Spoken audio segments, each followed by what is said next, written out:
გამარჯობა მეგობრებო, დღეს მინდა გესაუბროთ ვაზის მყნობაზე ხეივნისთვის, როდესაც აღარ მოგწონს დაუშვათ ან დაძველი ვაზის შტამბი, ვეღარ ახორციელებს მასზე დაკისრებულ მოვალეობას, აღარ არის კარგი მსხმოიარობა ვაზის განვითარება ხეივანზე და საჭიროა მისი განახლება. განახლება კი შესაძლებელია მოხდეს მყნობით.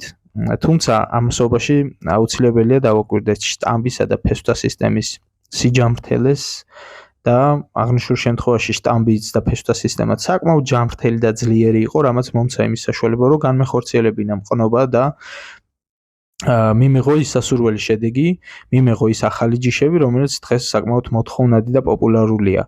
მყნობა განვახორციელე შტამბის სხვადასხვა ადგილას, ეს არის ნამყენი რქები ნიადაგთან ახლოს, რომელსაც თავისი დატვირთვა აქვს და თავისი მნიშვნელობა აქვს სამომავლოდ, რა თქმა უნდა.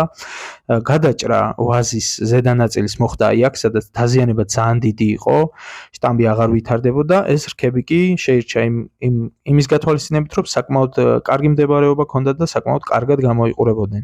ეს ქვედა ტოტები გათვალისწინებულია იმისთვის, რომ სამომავლოდ თუ კი ვაზის ძირეული შტამბი დაზიანდება კიდევ უფრო მეტად გადავჭრათ და ეს ახალი რქები იმუშავებენ ძალიან დიდი ხნის განმავლობაში.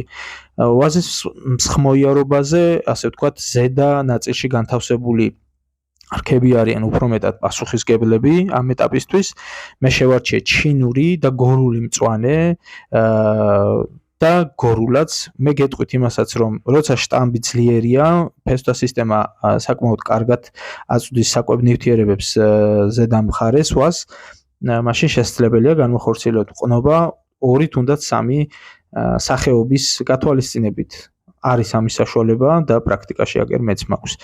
ამასთანავე თუ კი ვაზის მდებარეობა ხეივნის განაწილება გვაძლევს საშუალებას, სადმე შევარჩიოთ თავისუფალი სივრცე, დავურგოთ ახალი მწარეზე ნამყენი ვაზი და სანამ ეს ვაზი მოკლედ შეასრულებს თავის მოვალეობას, მოგცემს კარგ მოსავალს, იმუშაოს, ვამუშაოთ, დავტოვოთ, ხოლო ამ პერიოდში უკვე ის ახალი დარგული ვაზიც საკმაოდ მოძლიერდება და მოგცემს იმ შედეგს, რომ ეს ვაზი, ძველი ვაზი, რომელსაც შეუსუსტდება თავისი ფუნქციები, ჩავანაცვლოთ იმ ახალი ვაზით და მოკლედ ხეივანზე არ გაგვიჩნდეს სიცარიელე.